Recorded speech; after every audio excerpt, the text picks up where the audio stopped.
দক্ষিণ পূর্ব এশিয়ায় পৃথিবীর বৃহত্তম বদ্বীপ অঞ্চলের দেশ বাংলাদেশ। ছোট বড় অসংখ্য নদ নদী বয়ে চলেছে এদেশের বুক চিরে।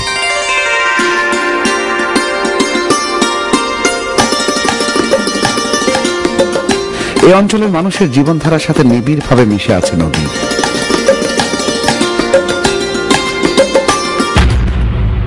ভৌগোলিক অবস্থানগত কারণে দক্ষিণ পূর্ব এশিয়ার এই দেশটিতে প্রাকৃতিক দুর্যোগের কোনো শেষ নেই। অতিবৃষ্টি, অনাবৃষ্টি, ঝড়, জলোচ্ছ্বাস আর বন্যার করাল গ্রাসে প্রায় প্রতি বছরই এদেশের কোনো না কোনো অঞ্চল হয় বিধ্বস্ত, মানুষের জীবনধারা হয়ে পড়ে বিপর্যস্ত। এই অঞ্চলের প্রাকৃতিক দুর্যোগ সমূহের মধ্যে সবচাইতে নিয়মিত হচ্ছে বন্যা। প্রায় প্রতি বছরই বন্যা তার সর্বনাশী রূপ নিয়ে হানা দেয় বাংলাদেশের সবুজ শ্যামল প্রকৃতিতে।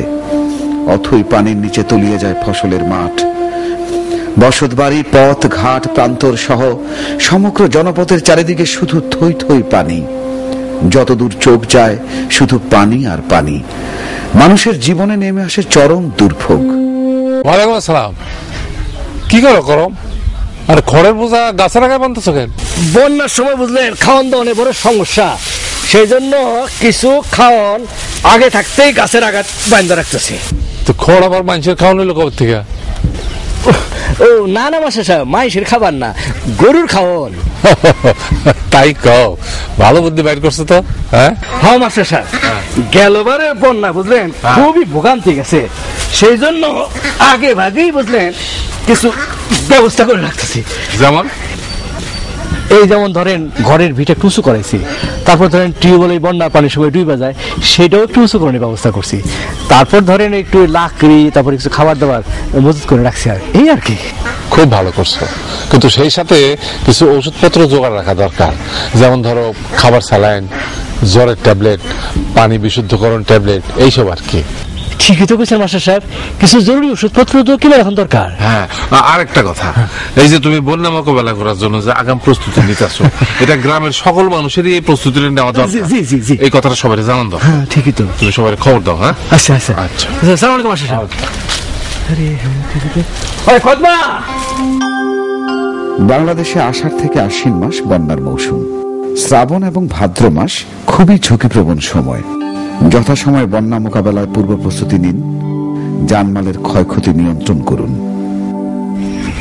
শোনেন, সবাই শোনেন, একটা জরুরি বিষয়ে কথা বলার জন্য আপনাদের সবাই এখানে ডাকায় আনছি আমি। জি মাস্টার সাহেব বলেন। এই যে আমার পাশে বসে রয়েছে করম আলী, এই করম আলী নিজের উদ্যোগে সামনের বন্যা মৌসুমের জন্য যাতে কোনো রকম দুর্ভোগ না হয় সেই জন্য কিছু আগাম ব্যবস্থা করে ফেলেছে। আপনারা তো দেখছেন, সেটা দেখছেন না? এখন আমি চাই যে আপনারা সবাই এইরকম আগাম ব্যবস্থা করবেন। স্যার, বন্যা যে হইবে তার তো কোনো নিশ্চয়তা নাই, তো খামাখা আগাম ব্যবস্থা নিয়ে কি হবে? ভুল ভুল ভুল। আমরা কি করি, কোনো বালা মুসিবত আসলে আমরা সেইটার থেকে মুক্তি পাওয়ার জন্য নানান রকম চেষ্টা চরিত্র করি, আর ওই সরকারি সাহায্য কখন আসবে সেটার জন্য হাত পা গুটায় বসে থাকে। এই যে আমার পাশে বসে রয়েছে করম আলী, এই করম আলী নিজের উদ্যোগে সামনের বন্যা মৌসুমের জন্য যাতে কোনো রকম দুর্ভোগ না হয় সেই জন্য কিছু আগাম ব্যবস্থা করে ফেলেছে। আপনারা তো দেখছেন, সেটা দেখছেন না? হ্যাঁ, এখন আমি চাই যে আপনারা সবাই এইরকম আগাম ব্যবস্থা করবেন। জি মাস্টার সাহেব, কথাটা আপনি ঠিকই কইছেন। আমরা সবাই যার যার বাড়িতে করম চাষের মতো সব ব্যবস্থা নিয়ে রাখুন। খুব ভালো কথা। এরপরেও কিন্তু কিছু কিছু কাজ আছে যেটা সবাই মিলে একসঙ্গে করতে হইব যাতে গ্রামের মানুষের সুবিধা। কিরকম কাজ মাস্টার সাহেব?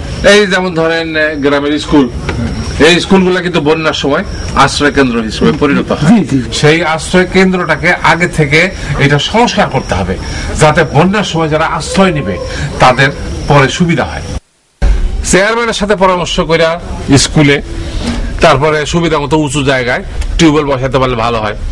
তারপরে গ্রামের সবাই মিলে একটা ত্রাণ তহবিল করা যেতে পারে, এই তহবিল থেকে ওই বন্যার সময় ত্রাণ দেওয়া যাবে, আবার বন্যা শেষ হয়ে গেলে তাদেরকে পুনর্বাসন করা যেতে পারে।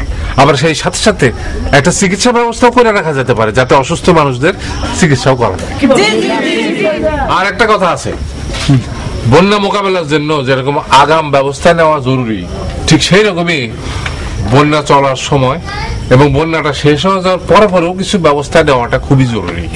কিরকম মাস্টার সাহেব? এই যে এইখানে আমি কিছু লিস্ট করে রাখছি।